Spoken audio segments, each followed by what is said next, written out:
જય ભવાની મિત્રો, હું Durlabh Jhanpadiya Jay Bhavani DJ sound music world Thoriyali વતી આપ સૌનું હાર્દિક સ્વાગત કરું છું. અત્યારે હું આવ્યો છું પાટિયાળી અને સનાળીની એકદમ વચ્ચે આવેલ કડકધાર ખોડિયાર માતાના મંદિરે.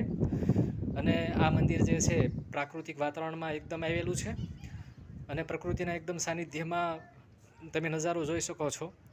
એવું રમણીય વાતાવરણથી સજ્જ આ કડકધાર ખોડિયાર મંદિર જે તમે એક પ્રવાસન સ્થળ તરીકે પણ લઈ શકો છો. અને રાજકોટ જિલ્લાના વિછિયા તાલુકાના સનાળી અને કડકધાર મંદિર જે છે સનાળી અને પાટિયાળીની એકદમ વચ્ચે આવેલું છે. તમે જો તમારે સાળીંગપુર દાદાના દર્શન કરવા માટે જાઓ તો વચ્ચે થોરિયાળી, સનાળી, પીપરડી અને એની એકદમ નજીક આ યાત્રાધામ આવેલું છે. અને જો મોઢુકા થઈને આવવું હોય તો ત્યાંથી અંતર 25 કિલોમીટર થાય છે, અને વિછિયાથી તમારે આવવું હોય તો આ અંતર જે છે એ ઘટીને 12 કિલોમીટર સુધી રહી જાય છે. માં ખોડલ જે છે તમામની મનોકામના પૂરી કરે છે, તમામની ઈચ્છાઓ પૂરી કરે છે. એવું આ કડકધાર મંદિર જે છે યુગોથી પ્રચલિત છે.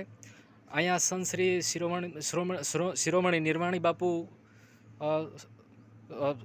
એક મહંત તરીકે સ્થાપિત હતા, જે છેલ્લા 3 વર્ષથી દેવ સ્થાને એટલે દેવલોક પામ્યા છે.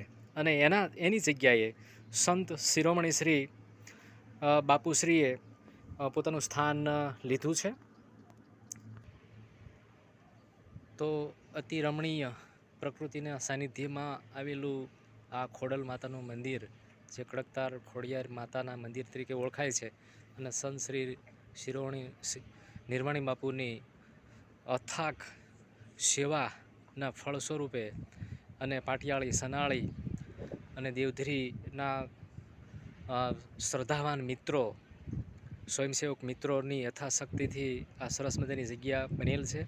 અને અવિરત અન્નક્ષેત્ર પણ ચાલુ રહે છે.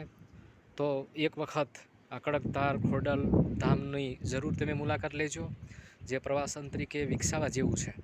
અને રાજકોટ જિલ્લાના વિછિયા તાલુકાના સલાણી મુકામે સનાળી અને પાટિયાળીની એકદમ વચ્ચે આ ખોડલધામનું મંદિર આવેલું છે, જે જોવા જેવું છે. મિત્રો, એક વખત જરૂર આ મંદિરની મુલાકાત લેશો.